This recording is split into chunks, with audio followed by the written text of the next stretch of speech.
আমাদের পুকুরের জল শুকিয়ে গেছে, মাঝখানে খাল করে রেখে দিয়েছিলাম। এখানে জলগুলো এখন ছেঁকে মাছ ধরবো।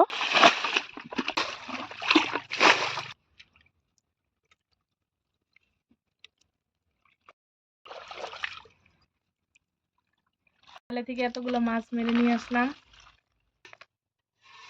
আজকে শুধু পুঁটিগুলো দিয়ে, কাঁচা টমেটো দিয়ে, আলু বেগুন দিয়ে চচ্চড়ি করব।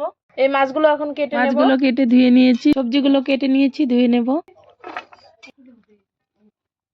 মাছগুলো হলুদ লবণ দিয়ে মেখে নেব। লবণ, হলুদ গুঁড়ো,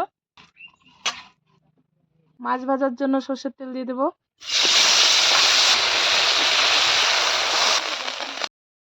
মাছ ভাজা হয়ে গেছে, তুলে নেব। ফোড়নের জন্য তেল দিয়ে দেব। ফোড়নে দিয়ে দিব গোটা জিরে, তারপরে দিয়ে দিব পেঁয়াজ কুচি, এবারে দিয়ে দিব সবজি, তারপরে দিয়ে দিব কাঁচা লঙ্কা চেরা, হলুদ গুঁড়ো, দিয়ে দিব স্বাদ মতো লবণ। 5 মিনিট ঢাকা দিয়ে রাখবো।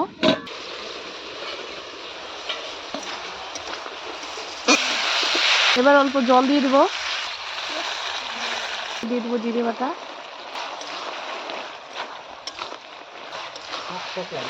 এবার দিয়ে দিব মাছ ভাজা। চচ্চড়ি হয়ে গেছে, নামিয়ে নেব। এইভাবে একবার কাঁচা টমেটো দিয়ে চচ্চড়ি রান্না করে খেয়েও ভালো লাগবে।